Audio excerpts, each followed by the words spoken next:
I'm Don Holden at the Art Students League of New York.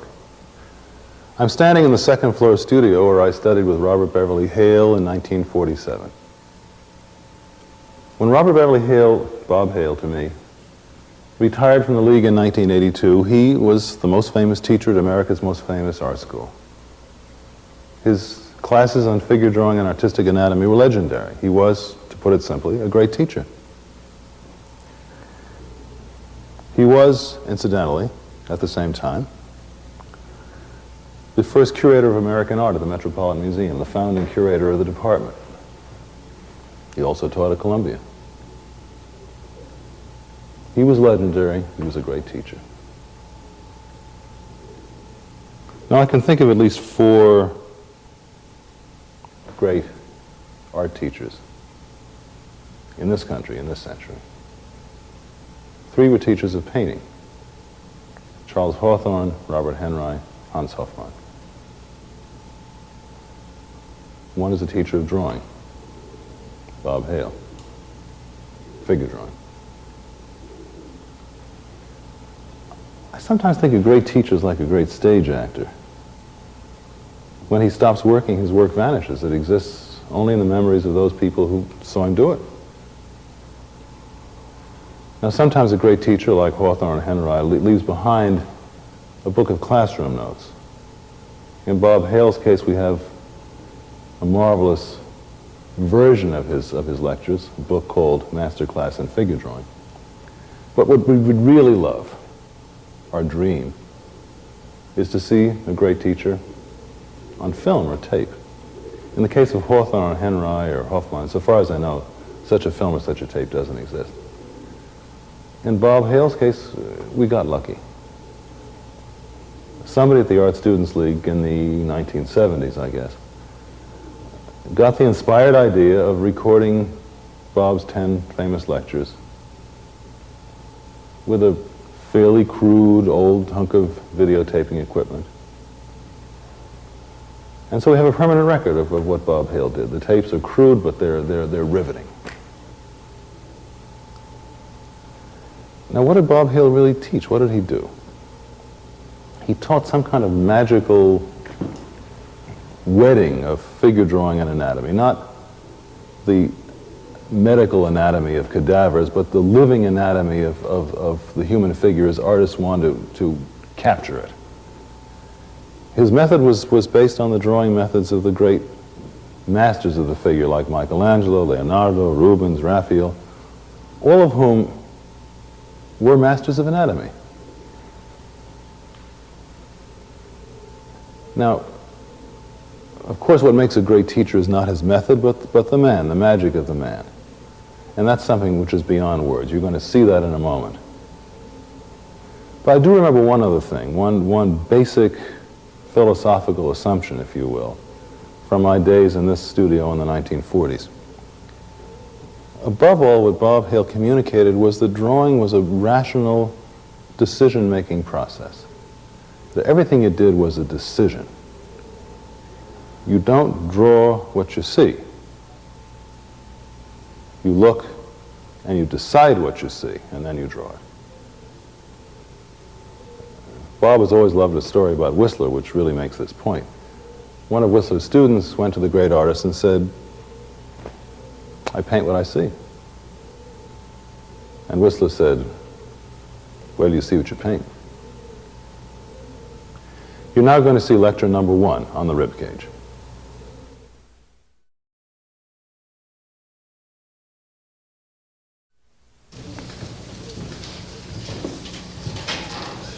Well, it's nice to see that so many people are interested in anatomy.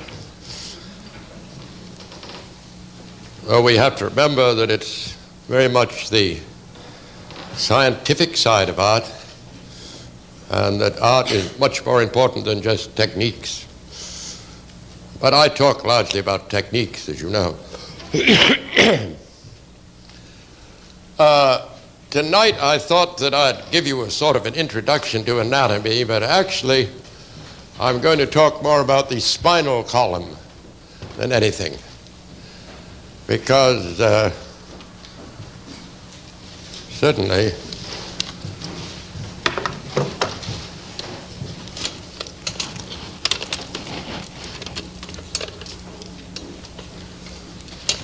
It's the most important form in our body, I think, from the artist's point of view.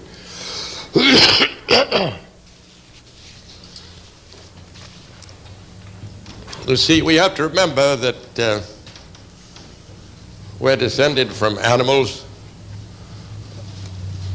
That is, from the Darwinian point of view. You know, as artists, you ought to regard the superstitions of scientists and the superstitions of religion with equal admiration, perhaps. But for the sake of anatomy, we're descended from animals, and we have all the same bones and muscles. And the animals, you know, four-footed animals, are in this position. You see how much we are alike? We're like the horses or the cats or anything you want, except we assume another position. But our muscles are all very much the same. And we have the inevitable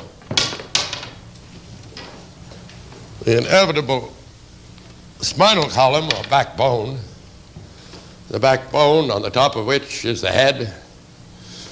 Then we have two girdles, you know, the shoulder girdle from which the arms or forelimbs. Might be better to think of as an animal. Many of these terms come from the animals. The forelimbs descend from the shoulder girdle, and the rear limbs descend from the pelvis. And that's the great pattern that has been repeated and repeated and repeated, and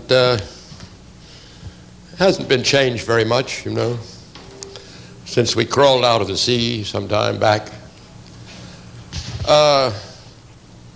So I thought tonight we might draw some animal. It doesn't much matter what animal, because they're all so much alike, but I thought we might draw a horse and examine him, and then we'll examine one of our early ancestors who went about on four legs, and then see how it came about that he rose from the four-legged position to the delicately balanced individuals we are. We're on two legs, you know. None of the other animals walk around on two legs the way we do. The birds do pretty well, but they lean forward in front a great deal. But we stand erect and look the world in the face. A horse, the horse's anatomy is one of the easiest to learn because there are so many books on the anatomy of horses. I think they might be because they're mostly in English, and as you know, the British Empire is practically founded on the horse. And you can go to the Museum of Natural History up there, a lovely library they have, and look up the anatomy of any animal you want. But a horse naturally would have a head. He'd have a head, and we could just feel the mass of the head. We could give him an ear. There are even books up there that tell you how to find the proportion of animals in relation to their heads. A book by Ernest Thompson Seton, for instance. And I know if you take a horse's head and come down here and get a little further, you get to the shoulder blade, things like that were in those books. Now we come to a great difference. These individual vertebrae up here are called the cervical or neck vertebrae. And we're mammals, you know, we're mammals, and all mammals have 7 cervical vertebrae, with 2 exceptions, the giant sloth and the manatee. But they don't turn up here to pose at the art students league much. It doesn't make much difference. But all the others have 7 cervical vertebrae. So do we. Also, on the animals, the skeleton of the neck moves in an S curve, which you'll see is not like us. It then turns into a profound C curve, concave to the bottom, and moves like that. That line I've drawn is the line of the animal backbone.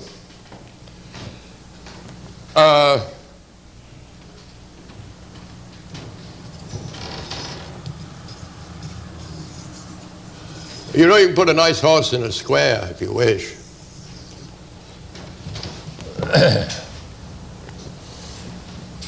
About like that, I guess. Now, when we study the backbone on men or animals, let's think of a man for a moment. It's much more important to study this front line here, which on the animal would be the bottom of the backbone, this line here, this feel here, than it is to just stroke the back of the animal. The reason is that these things called dorsal spines stick out differently in different places, and they vitiate or subdue the very strong curves of the backbone. The horse even has these things sticking out, as have indeed the dinosaurs. And they stick out in different ways. You see the backbone we could think of as a tube now. And the horse's dorsal spines, they're called, they stick out this way. So when you see the finished horse, you'd scarcely know his backbone went strongly that way, but it does. Now, the horse has hanging from his backbone, depending from his backbone, this rib cage. And right away we run into function and shape. We have 12 ribs. Both men and women have 12 ribs, despite certain superstitions. But the horse has 18. Now that's natural. He needs a great deal of air. He has to gallop over the pampas day and night, you know. He needs a lot of air. That's function creating form, you see. So the horse has a rib cage here that hangs from his backbone. And it has 18 ribs on it.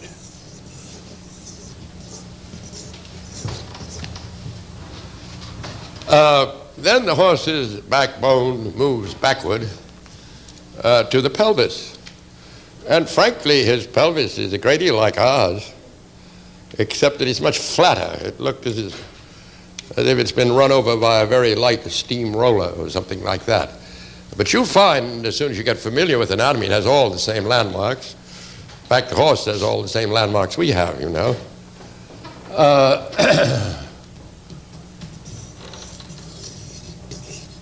I think that the pelvis start about here, and we'll find many familiar things on it that we have ourselves. Now, there is one great difference between men and animals. On the rib cage, the widest dimension is across here, this side to that side. But on animals, it's from here to there. The reason is pretty clear to see.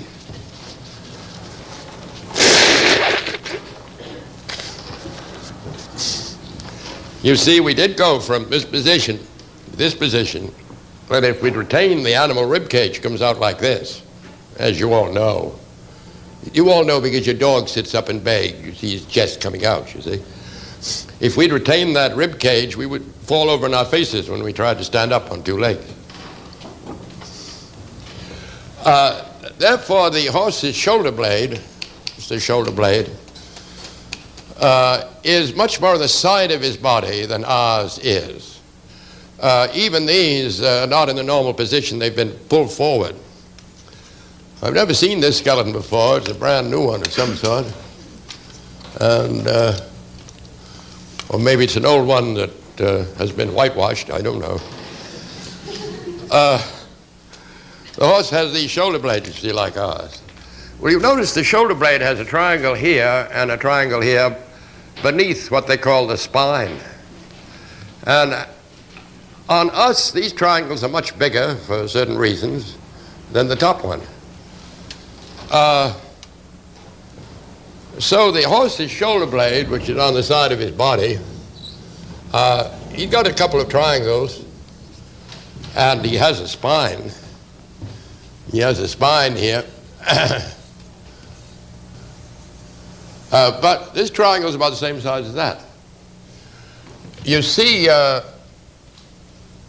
underneath the triangle, there is a cavity, or here, there's a cavity for the arm bone, and you have a simple ball and socket joint. That's why there's a simple ball there, you see. Function makes form. And the horse indeed has such a cavity right underneath the spine there. I forgot to say something rather important. On the horse's rib cage, he has coming out in front a great keel, like this. That's for the attachment of these great pectoral muscles, He has to do a lot of galloping. And haven't you ever seen the keel on a bird when you carve the chicken? See, the bird has to do a lot of flying and needs enormous muscles here. Well, then we have all these bones here. Though they're functionally different, first we have this bone, which we call the humerus, which come very heavy it is on the horse. And then we have these two bones here, radius and ulna. Radius falls like that. And the ulna, strangely enough, is just stuck to the radius, the little bone on the top. Now, there's an awful lot of theory there. We have this peculiar ability to do this and that, see? That's called pronation and supination. In fact, if we utilize this joint here, we can get 360 degrees, you see? And so we could do this sort of thing. Well, the other animals can't, and that puts them at a great disadvantage. They can't pull corks out of a bottle, play these, they can't do those things.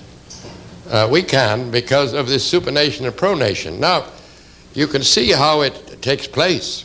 There's this bone here, is just a hinge bone at the elbow.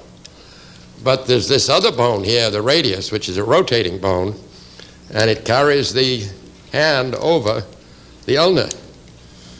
And we get supination and pronation, which we'll take up in great detail sometime. But the horse's bones are locked. He can't rotate his lower arm at all. That being the case, there's no real necessity for two bones, so the ulna here has practically faded away and is just a little bone here. From here on now, of course, we're on the horse's hand, you see. And we have these little bones in the hand we call the carpal bones. 8 of them, I imagine, which is what we have. And then we get these bones here, the metacarpals. Meta means beyond in Greek. And then the horse, as you probably know, runs around on one finger, his middle finger. And on the end of the last phalange, he has his toenail, which, of course, he calls his hoof, you see. And that's the way he's made up. You have to realize this is all hand, and it's the same in the back. In the back, this horse has a pelvis. As I say, we'll see it's goody like ours as time goes on. He has an enormous femur, they call that. The layman calls that the thigh bone, the femur. Then he has a tibia, but just part of a fibula. Tibia and fibula.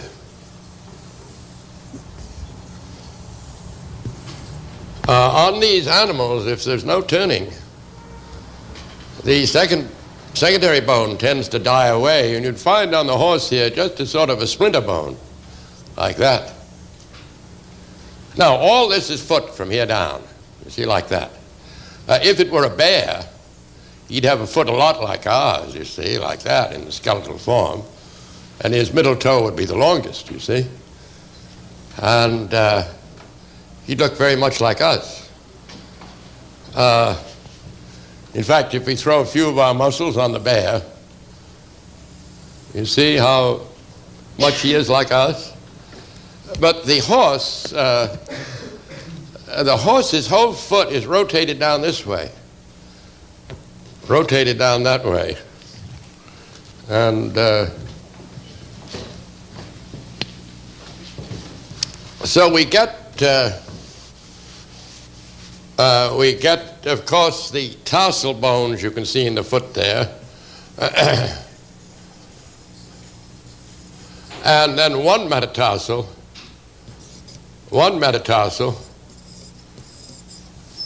And then one toe, like the front. One toe.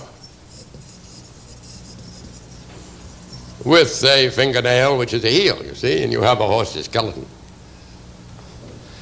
Now, all you have to know is just a little anatomy, either human or animal. You know, the funny thing is, if you know your human anatomy, you can draw animals in a very short time.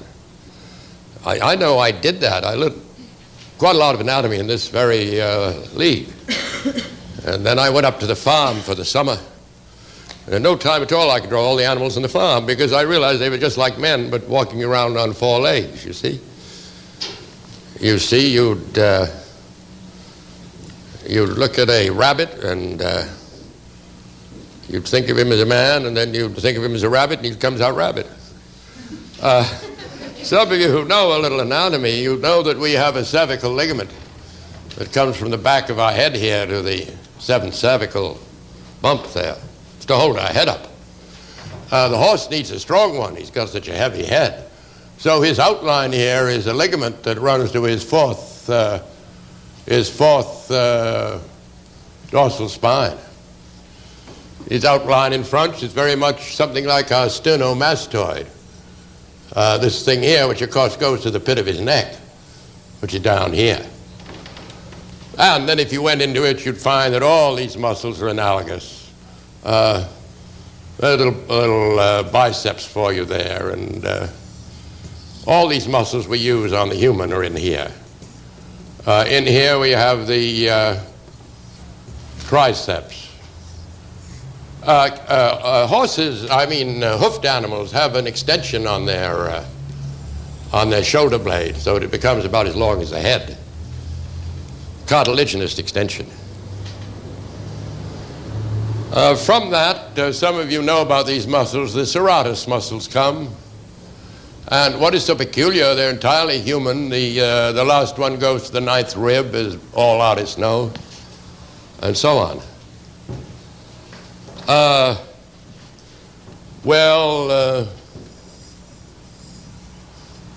Latissimus dorsi, some of you know. Rectus abdominis. Great quadriceps of the leg. We go into all these things in great detail. As I said, maybe this is his calf, or calf, as they say in New York. The hamstring group comes down and goes into the fascia of the calf, you know. That beautiful rear end on the horse is not ours. It's this part of our leg back here. The backbone continues through the pelvis, as it does with ours, into a sacrum, and that turns into a tail, which we seem to have lost, except for just a little one we have here. You know, that's the human tail. Little thing here. That one's right. The one in my room is wrong. The one in my room has 4 vertebrae. This one has 3, which is right. But very few of you will have tails, you'll find, if you feel back there. And that doesn't mean that quite a lot of you weren't born with tails, because these vestigial things turn up again and again in human beings. But the wise old doctor who attended your birth probably didn't want you to know it, and he bit it off before he released you, you see. Actually, tails run in certain families. I could mention names if I wished, but I won't. Many of you may have an extra rib up here and not even know it. It's vestigial. Snakes are traveling rib cages, that's all they are. Well, there's your animal in short. Now, according to scientific theory, we are descended from 4-legged animals. They're not terribly exact in this theory, as you know, and they don't quite know when it all happened. But we're descended from some, I suppose, ape-like animal who we can make up a small one here anyway. He had a head probably a good deal like ours, not much, but a good deal. He had a head, all these things we have, beard even. He had an S-shaped backbone. He had a C-shaped continuation, like the horse, you see. His rib cage fell from the backbone like the horse. He had a little shoulder blade here, and out came his humerus, and he had a radius and ulna, and he went around maybe on his fingers and maybe flat-handed. They really don't know. He had a pelvis back here, probably a lot like ours, except we see the great difference. His pelvis was horizontal this way. Ours is vertical that way. That's a great difference between us and the animals. But he had a little pelvis here, and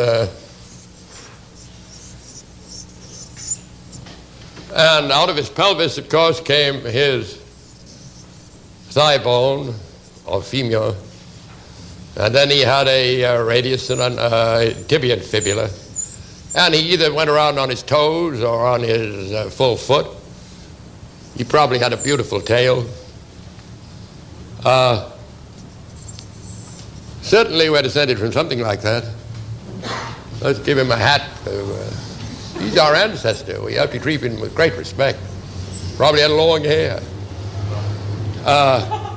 Now, the very curious thing was that something happened to this animal, and he decided to stand up on two legs and look the world in the face, the first animal that ever did it, you see.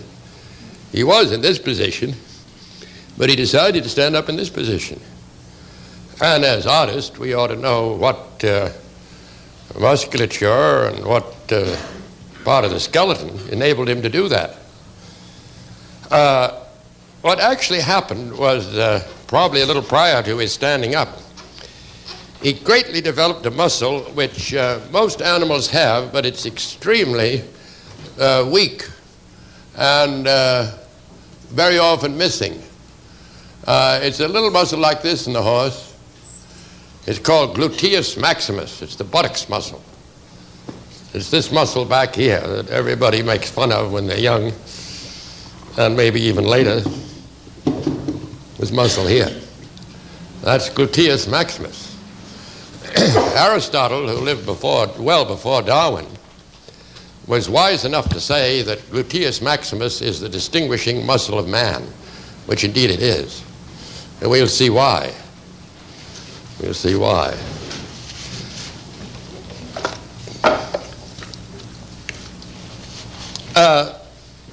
Gluteus maximus comes off this sacrum here. This triangle is the sacrum.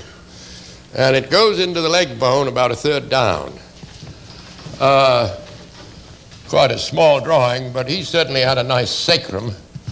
And here it is on the side view.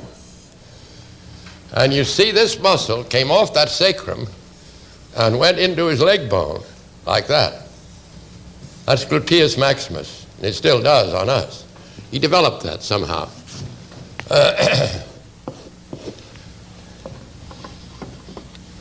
Now we can well see what happened by getting the skeleton down.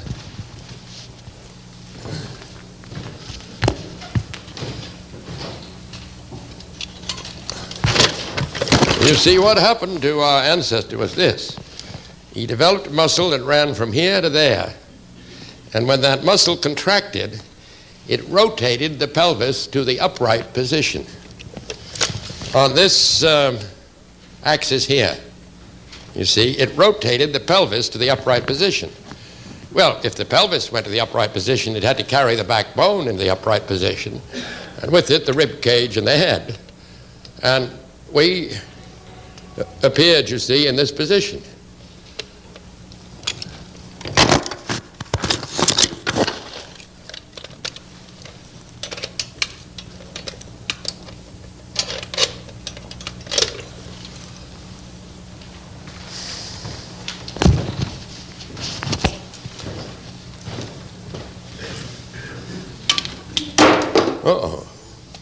Well, in other words, everything, you see, this muscle pulled everything into the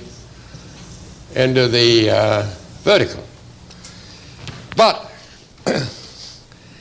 that made things quite difficult, because all these other animals are firmly set on 4 feet, like a 4-legged table or the Arc de Triomphe or something like that.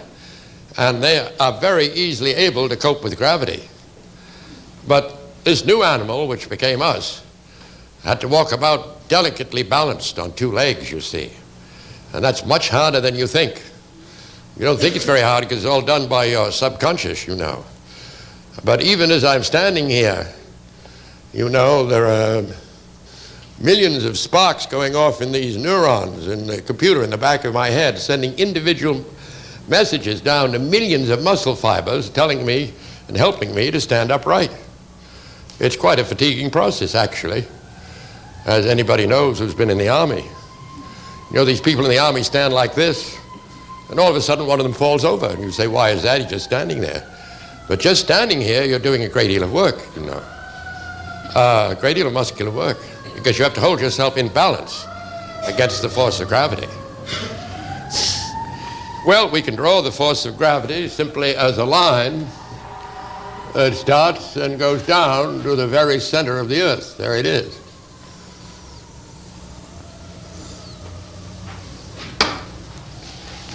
And we have to contend with it at all times, and actually when we draw we think of it quite a lot, for reasons I'll bring out as we go on. The first thing that happened, as I said, was that that pelvis, the pelvic crest pointed upward, and human pelvis from the side looks a little like this.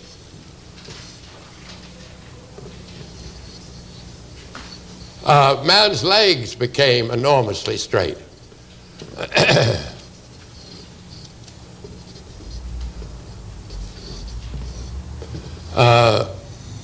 We have the straightest legs there are, you know.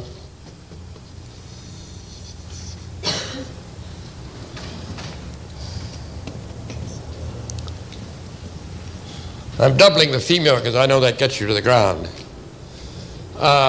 The tibia and fibula, you see it down here. And there'll be a foot down here firmly planted on the ground.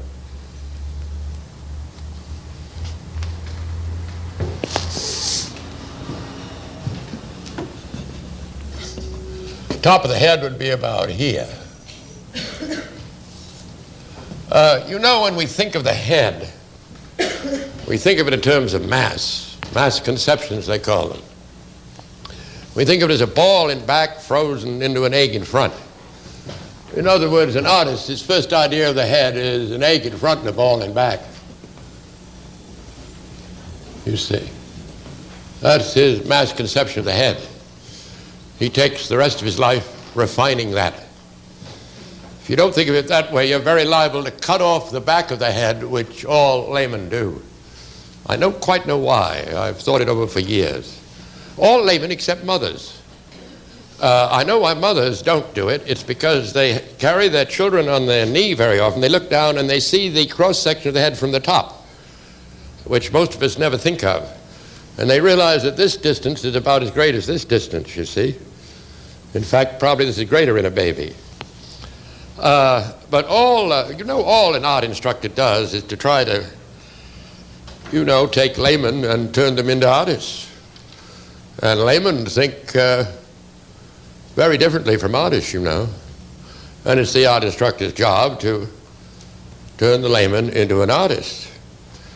You see, laymen think that the most important thing about the year 1942 was that Columbus discovered America. But artists don't think that at all.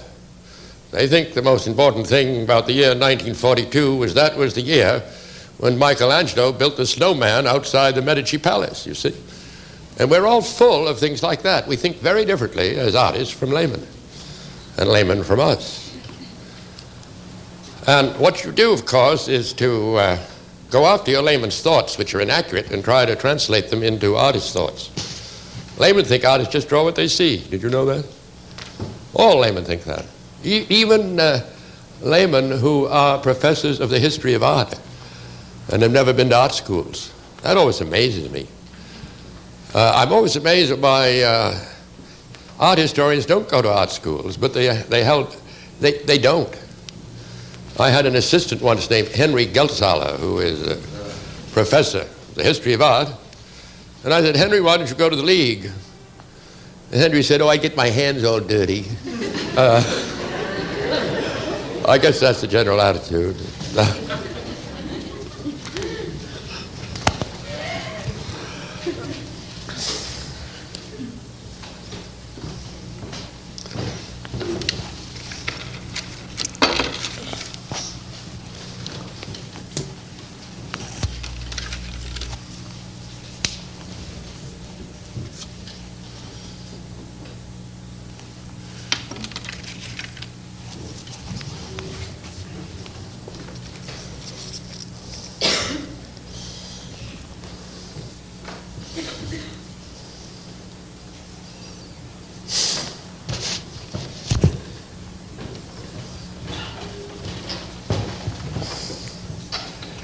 Well, then this ball at the back of the head would be up here, about there, I guess. We can use the ball as a beautiful measuring device if we wish, as we'll see.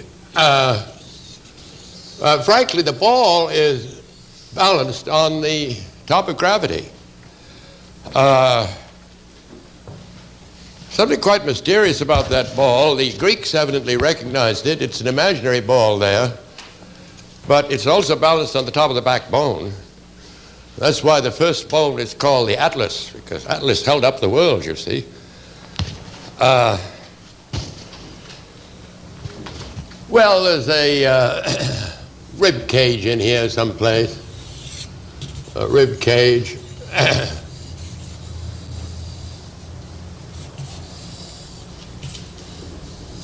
And the rib cage, could you like that? Oh, and of course there is there's an egg in the front of the ball, you see, to make the head. So all those things, as I explained, went up there to balance themselves against gravity. But it is very evident that this animal backbone, which is that, could not hold that construction upright, you see. So the animal's backbone underwent very subtle changes and became the human backbone, and for perfectly logical reasons. In order to support the head, it had to curve under the head, you see.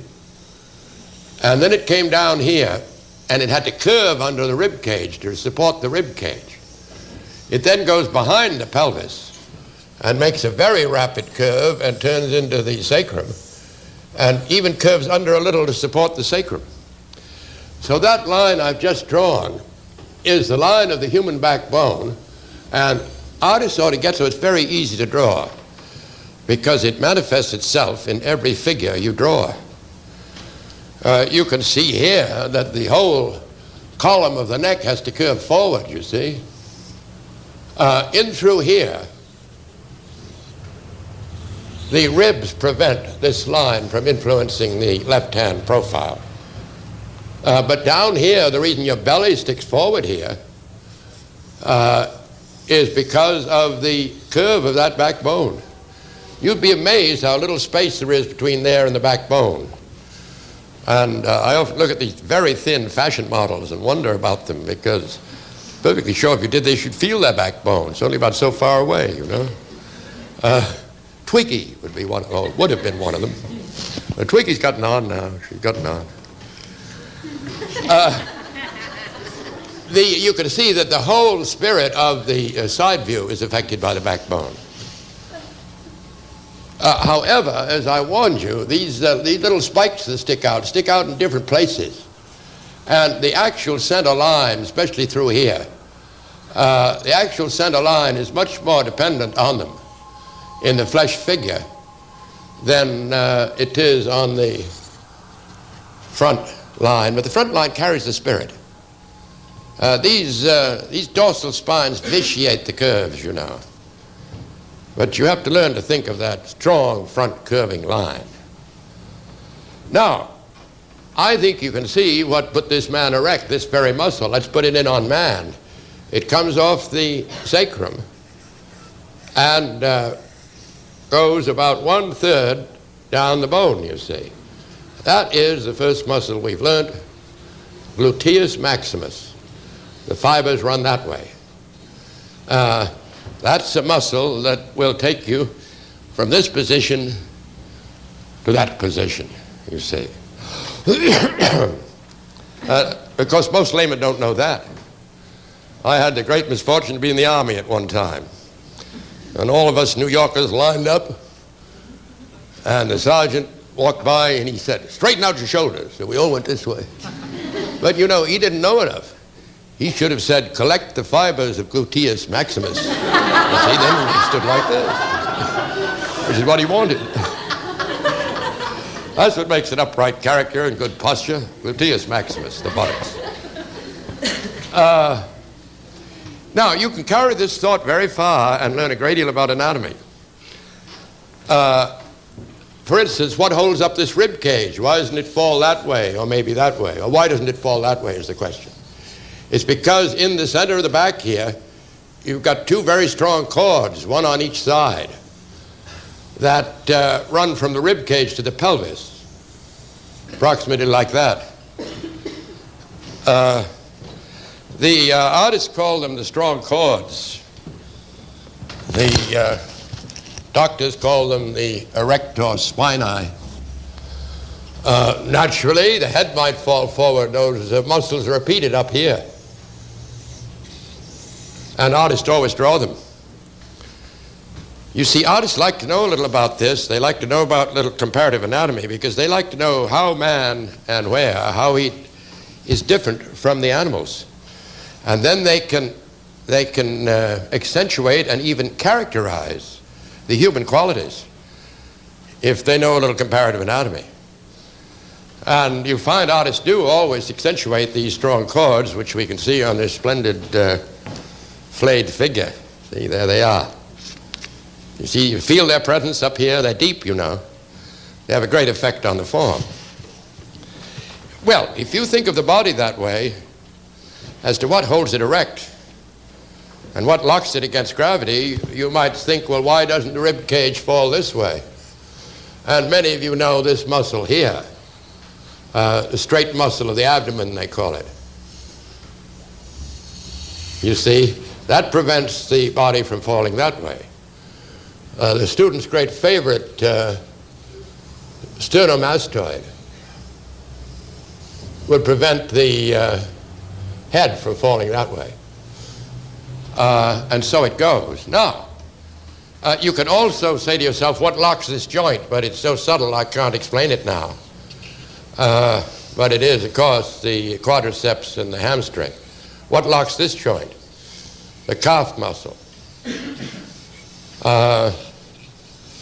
Tibialis anticus, peroneus tertius, things like that we get into someday. Then think of the front view. Think of the front view and perhaps draw it sometime and try to figure out what stops the side sway of the great skeletal masses against gravity. If you do both those things, you'll know the major muscular groups and muscles that artists use when they draw the body. I think now we should have a little recess, and I'll be back, and we'll go into the dissection of the rib cage. Thank you.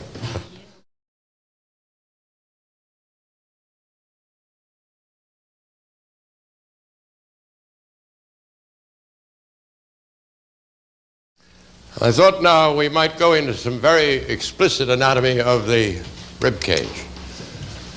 I might warn you right away that this is a medical specimen. It's not made for artists. It's inaccurate in many ways. Particularly inaccurate are these pieces of linoleum here that represent the cartilages in the front of the rib cage. The curve of the backbone is hardly vital enough through here, and several other things we'll pick up as we go on. In other words, he's much more like a dead man than a live man, the way all medical specimens are. Doctors are not interested in our problems altogether. They don't care much about proportion, you know. and very little about illusionary drawing and that sort of thing. So beware a bit of medical specimens. Think of the living, not of the dead. Get the feel of the skeleton off yourself, because in most cases you're alive, you know. So are the models. So let's take a good, intense look at the rib cage. Maybe just front and side. We could start off with the head, and if we start off with the head, we might start off with that imaginary ball in the back.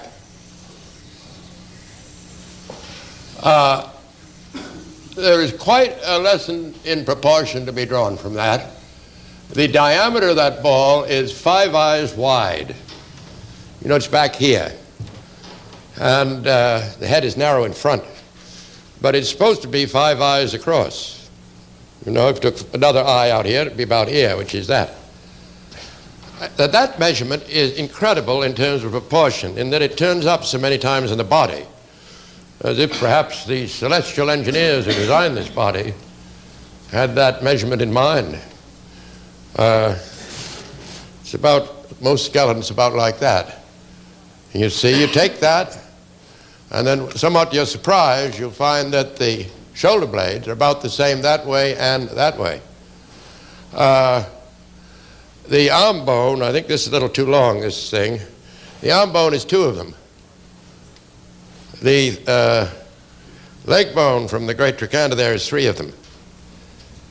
The sternum, this bone here on the front elevation, is 1.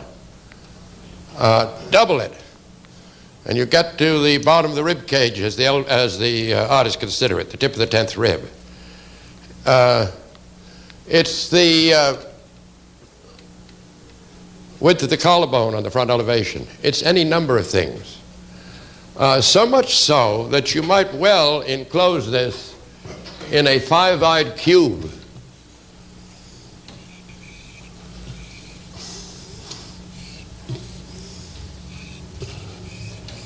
And you'll find that it'll become very useful for proportion, that 5-eyed cube, in many ways. It will hit many landmarks. And also, if you can think in terms of cubes, or perhaps rectangular solids, which are nothing but an interpolation of the average cube, then of course you can find out about perspective. You see, as far as figure drawing goes, you have to use perspective if you want to get an illusion. About the only way we use perspective is to imagine the body encased in various rectangular solids. If they're related to the 5-eyed cube, it sometimes makes things a little easier. That means you people ought to practice all the time if you want to move to perspective in blocking up parts of the body. For proportional purposes, blocking up skeletal masses is better than anything. You see, in proportions, we have to depend on skeletal landmarks. The reason is that skeletons are all very much alike. Their proportions are evidently forced by their function, and you know we all do about the same thing. But then we get this flesh on, you see, so that individuals were all different. Beware of fleshy landmarks. Beware, you know, a lot of people say you take one head and then you take one more head and you hit the nipple. Well, that's all very well, but you know that nipples, as age overtakes us, on some people get lower and lower and lower. And they say maybe take another one to the navel. Well, the navel is sort of a traveling salesman. It moves all around, you know.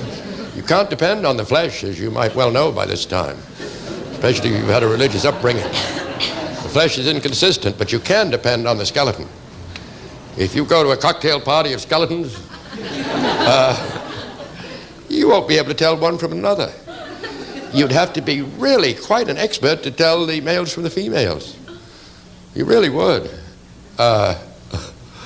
So remember that what you ought to do, really, if you want to draw the figure beautifully, is to get sort of a secret skeleton in your mind with the proportions you feel are the average, so that you can measure it against the model. And then, of course, you can tell where things should be made larger or smaller according to the character of the model. because they'll depart from what you feel is the normal. Actually, you can't see any differences in people unless you have in your mind what you think is the normal. A famous example is the old art school rule of 3, from the widow's peak to the top of the nose, and from the nose to the chin. It's a great rule of 3 in the art schools. Once you know that, you can look at anybody in this room and tell whether they adhere to it or depart from it and where. You see it instantly. And you can apply that type of thinking to the whole body if you so wish. All you have to do is to come to an agreement with yourself as to what is normal. Nobody knows what it is, you know.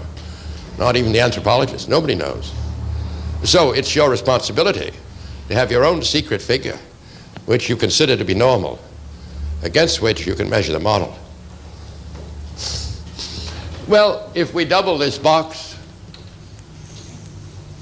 there's a front view, we'd find the pit of the neck was there.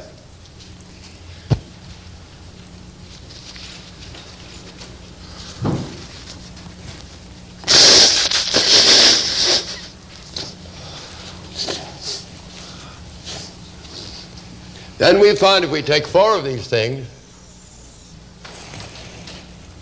4 or 5-eyed cubes,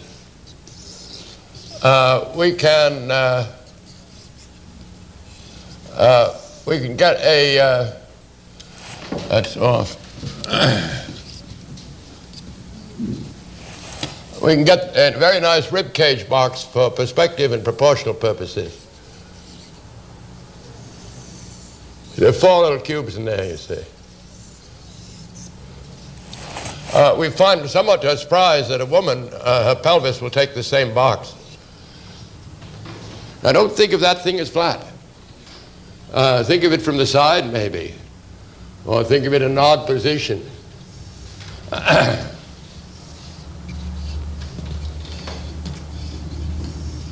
It's made up of 4 cubes. And see them in there? It's a real solid. Made up of 4 cubes. Be a line across here. That's rather rough, but that's the idea.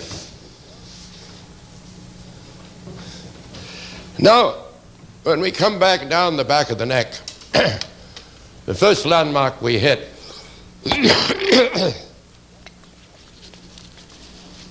is the 7th cervical dorsal spine, this thing here. You can all feel it in the back of your neck. It's a great landmark for artists and for doctors. The doctors always, the way they tell which one of these vertebrae you have trouble in is to count from down here, you know. They know this one. 7th cervical. It's in the back there, about an eye and a quarter up. Now, if we look at the rib cage from this position, which is really the animal position, we can see the first ribs coming around like both of them together making a circle. Artists stretch the point a little, and they draw a constructional circle, which they call the base of the column of the neck, from that point and back to the pit of the neck here, you see. About 4 eyes wide, I guess, that thing. That's the base of the cylinder of the neck. That's a constructional line. It also is a reflection of the first ribs. It's both. You see, of course, the neck rises from the first ribs. And you have to draw it that way. That's why you ought to draw rib cages quite often when you draw the model. Throw them in. Because you have to bring the neck out of the first ribs. Because you swallow down there and you breathe through there. And if you put the neck up over here someplace, the way people do, the poor model couldn't live, you know.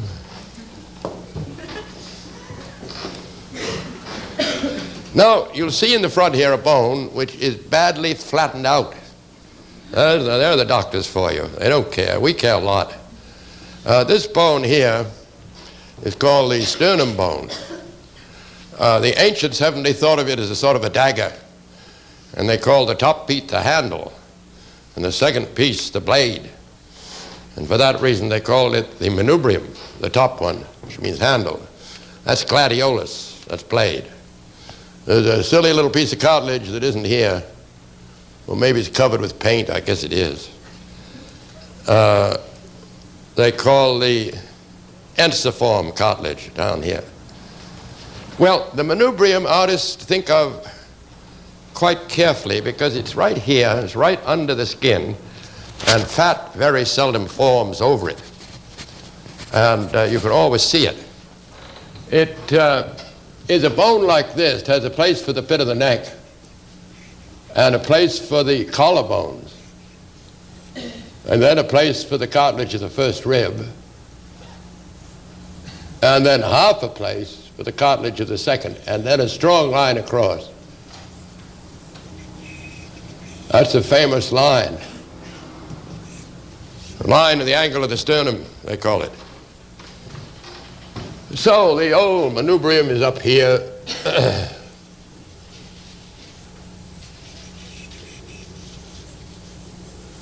And underneath it is the gladiolus, which simply has places for 6½ ribs.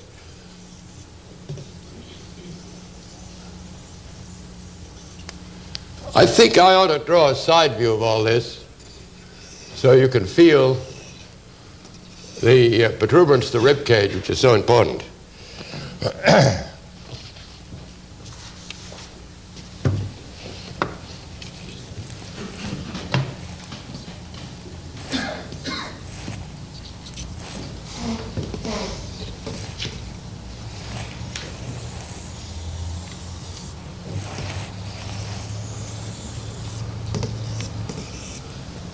See, if we drew with the side view, we'd throw the ball of the head in that top box. And we'd feel the face in front. There's a sort of an egg frozen in there. In terms of mass, we'd find the point of the seventh cervical about there, and the pit of the neck about here. And we could feel the constructional circle. Except we're seeing it from the side, and we're seeing it as in what they call orthographic drawing, orthographic, or architect's drawing. Perhaps we ought to think a little about lines and what they mean. You see, if I draw a line, every layman thinks I'm drawing a line. But naturally, lines don't exist. They're mental concepts. That is, they don't exist in the three-dimensional world. They have only length. They really don't exist. They're mental ideas. If I looked at that under the microscope, I'd see a big mountain range of charcoal, you know. Yet it means a lot to people, lines do, because we draw with lines. Principally, we use lines to show the meeting of planes. If I take a piece of paper and bend it, nobody's at all surprised if I do that, you see, even though lines don't exist. And we begin to realize that in drawing we deal with mental concepts entirely. But that line there might also give you the illusion of a plane on end, you see, or anything drawn on that plane. This line here can give you the illusion of a plane on end with a circle drawn on it, if you wish. Laymen accept these things. They don't think about them, they accept them. Anybody ever seen a line in a photograph? Suppose I make a point like that, what does it mean? In the first place, that's not a point. It's a veritable Everest of charcoal under the microscope. But it certainly can give us many illusions. It could give us the illusion of a line on end, you know. These are greatly used by artists for position. Constructional points are used for position. You can't get students to use constructional lines, which is the only way you can teach them how to draw, because they feel they mess up their beautiful drawings and they won't draw them. You know, they want to take their drawings home and show them to their mothers, and they don't want to mess them up with all sorts of constructional boxes, which is about the only way to learn how to draw, you know. And maybe the horizon line and the central visual plane. They won't draw that, you won't ever in my classes. Yet they can't learn to draw unless they do, you know. Contour lines teach you how to draw. Little lines that run over the skin, like a little bug with ink on his feet. That'll teach you how to draw. But it probably upsets your mother. But don't let your mother criticize your drawings. Take your drawings to the professionals, you know. That's true of writers, too, if there are any here.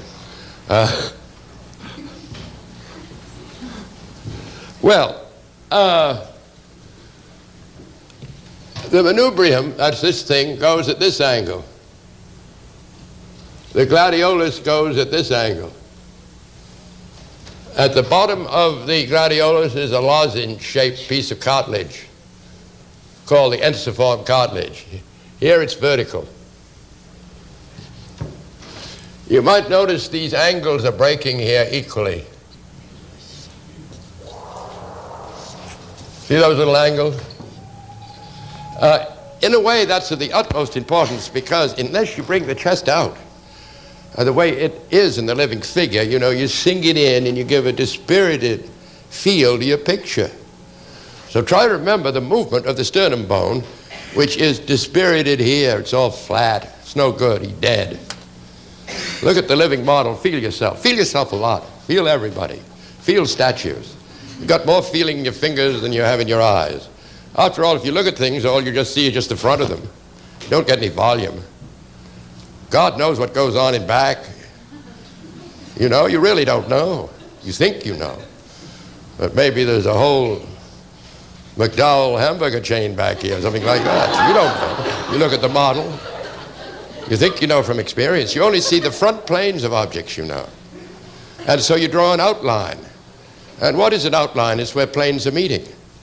It's where the front plane you see meets the back plane you don't see. That's all an outline is. It doesn't exist, of course. Well, as often in anatomy, a little thing like that, the ensiform cartilage, which the layman terms the pit of his stomach for some odd reason. You know, laymen feel themselves all over, and all of a sudden they feel here and they feel a lump. And they think, oh my God, I got cancer. And they run to the doctor, you see, and the doctor said, oh, that's nothing but the ensiform cartilage or the xiphoid appendage. Don't worry about it. But you can feel that right there. Big lump. Well, as often we use it for odd reasons. We use that to show the greatest width of the rib cage on the front view. Every time you rotate the rib cage, the outlines change, you know. So artists have to more or less memorize how they are in the front view and the 3/4 and the back. Of course, the back just like the front. But the thing about this ensiform is, if you run a horizontal through there and then bring down the outline of the rib cage, it'll be widest at that point on the front and back views. And it'll come down to here, which is a landmark and which is the tip of the 10th rib. That's this, tip of the 10th rib. Now I think you can see, we'll draw a cross section someday, but I think you can see that the ribs come around from the back and they suddenly hit a piece of cartilage, which here is linoleum. And the cartilage then goes up, in this district anyway, it goes down a little there, it goes up to the sternum, you see. So the ribs come around from the back. Now how do you draw ribs? You rely on the artist's old saying that all lines run over conceived form, you see. And you learn to draw the artist's mass conceptions, the box and the cylinder and the ovoid or egg and the ball and a few others that fringe conception. The spool is a beauty. Cézanne talked about the cone a great deal. That's a good one. There are a few others. The donut's a nice one. Now, the reason for all these things is there isn't any form on this human body that isn't either one of these on the whole, such as the sphere in the back of the head, or which hasn't on its surface any plane you wish on the body. What is the belly but the protrusion of the front of a sphere, don't you see? Almost all muscular planes are that sort of thing, convex that way and convex that way. Occasionally you get just a convex plane, but you can get them all off the skin of these things. If you go further than the body, you have to examine interior planes, such as the interior of that cylinder. That's a concave plane. And we have concave planes if we break our egg open and look on the inside, you know. It's very curious on this skeleton that on the flesh body, I just like to say, there are no planes that are concave the same way. If you don't know what concave and convex mean, whisper to your neighbor and they'll tell you. A lot of people don't, you know. On this flesh body, or that one, you'll find very few concave planes. You'll find one or two concave convex, such as this here, or the Achilles tendon. But on the skeleton, you'll find all kinds of concave planes all over the place. But those aren't the ones that ever come through the flesh. If any bone comes through the flesh, it's going to have convex qualities. Like this whole bone here is right under the flesh. You see, it's convex. And the reason, of course, is that we did come from the sea, according to the superstitions of the scientists, as I said. We came from the sea, and concave planes would slow us up, you see. We have to be streamlined to get through the water. But you need to learn about concave planes for general drawing purposes, you know, because they abound in many artifacts made by man, but very few by nature. The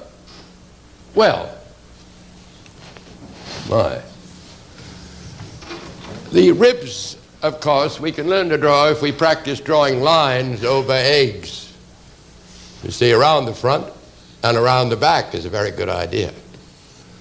You want to learn to draw spirals of hair, draw them around the back and front of the cylinder. You draw beautiful spirals of hair like Botticelli, who was the best hairdresser that ever lived.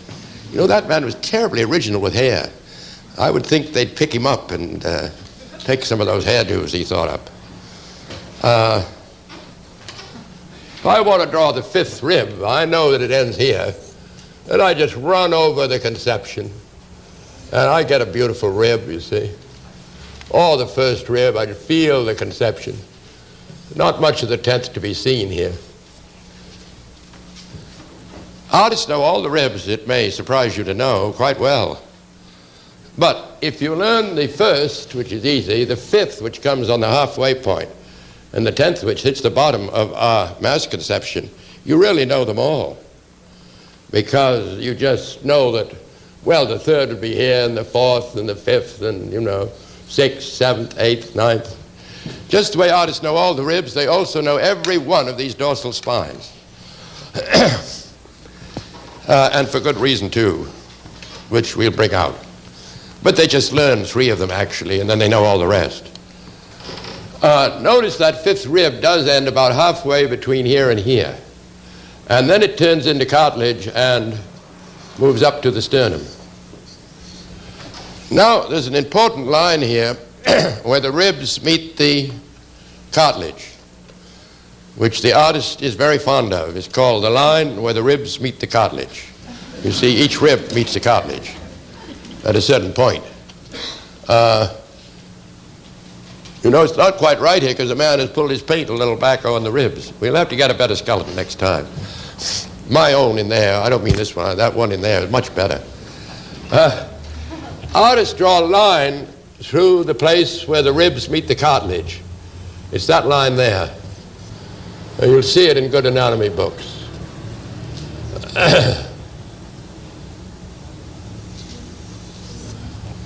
And they have good reason for doing so. In the first place, the ribs come around and have to stop there.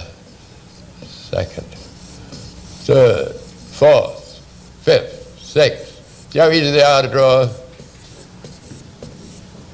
And then the ribs turn into cartilages, you see, and they go to their insertions.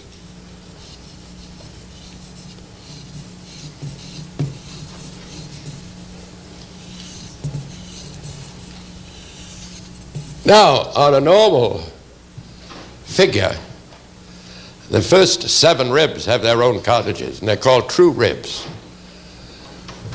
The 3 ribs below share their cartilage with the rib above, in that fashion.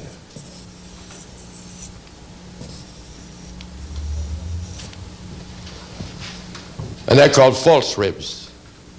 You have 2 more, but they're not of really great importance, these here. They get buried in the flesh a great deal. But it's wise to know them for certain positions. You'll see them. Of course, all the same on the other side.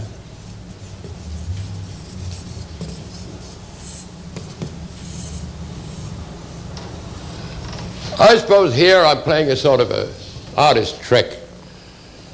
This cartilaginous edge is different in everybody, like so many things. And if the model takes a deep breath, it is very visible. Now, heaven knows, things in here are moving all the time on account of breathing. And then, you know, my beginners who think all drawing is just a copy will come up to me and say, I want to draw this part of the body. Will you please tell the model to stop breathing? And it has something to do with this edge here. It is different in everybody, and that means I guess it's pretty much up to you to figure out how you like to have it. My own little secret figure has 2 big curves and 2 little ones. But it does vary if you consult all the books and look at all the skeletons.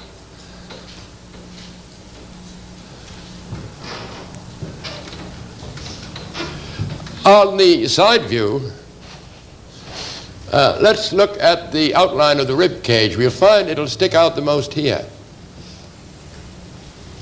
And then it'll move about to the halfway position here. You could say as a generality the tip of the 10th rib is there. You see, those are landmarks that we indicate by points when we draw.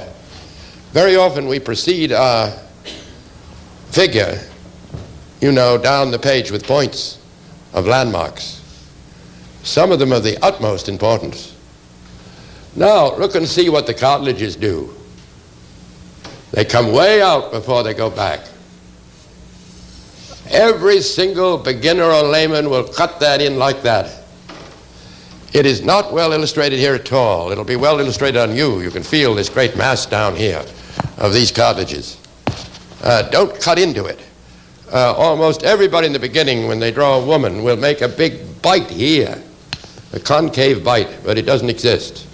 The rib cage is a great convex mass, you know, and it is a solid mass, and you can't infringe on it in any way.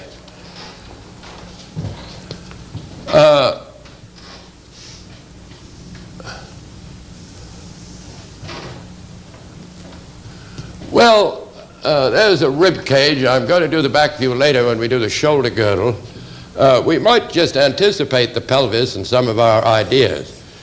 Here are 2 of the most famous landmarks in the whole of drawing. Those are these pelvic points on the pelvis. You see, one here and one there. And what do we learn? What do we use landmarks for? You know that almost all our lines run from one skeletal landmark to another skeletal landmark. And one thing you have to learn to do when you draw a line is to figure out where it starts and where it's going to end before you draw it. Now, that takes quite a little while, and it means you have to know where the landmarks are. But you study a bit, and it doesn't take very long. And it does seem logical, you know, because you go to the airline office and you say, I want to take a trip on one of your lines. And the man says, well, do you know where you want to go? You say, no. And then the man might say, well, do you know where you are? You say, no. Well, he says, well, I don't think I can sell you a ticket under those circumstances. You see, if we draw a line, we know where it starts, we know where it ends. Sometimes these lines, like the anterior edge of latissimus dorsi, start in the front of the body and spiral around to the point in the back. And yet we want to make pretty sure when they sort of leave our view that they're going in the right directions. Artists often hook them a little, you know, towards the direction they're going. Well, there are a lot of facts and details and really a lot of science for you. But you know, that isn't quite what art is. We may take off from science, and we may take off from the landing fields of science and the jet planes of art, but it isn't all technique, you know. So I thought that I would have to say every time just a little something about what it is to be an artist.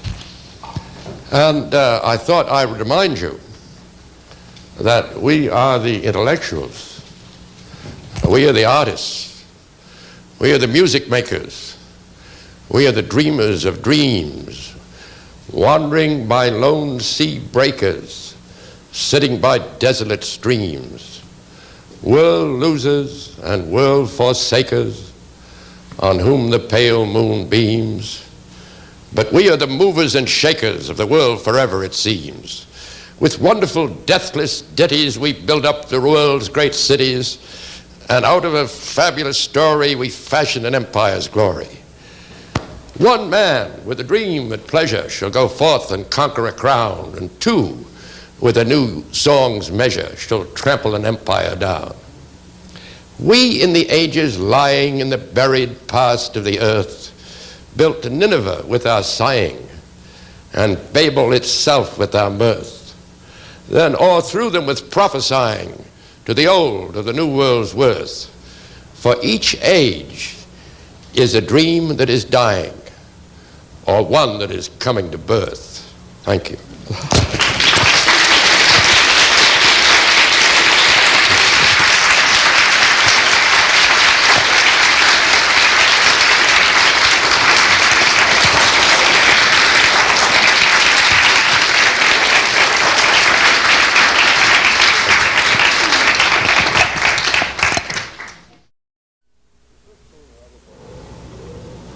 You've just seen Robert Beverly Hale's lecture number 1 on the rib cage, one of his series of 10 lectures on figure drawing and artistic anatomy. We hope you'll join us for the next lecture in the series, lecture number 2 on the pelvis. This is Don Holden at the Art Students League of New York.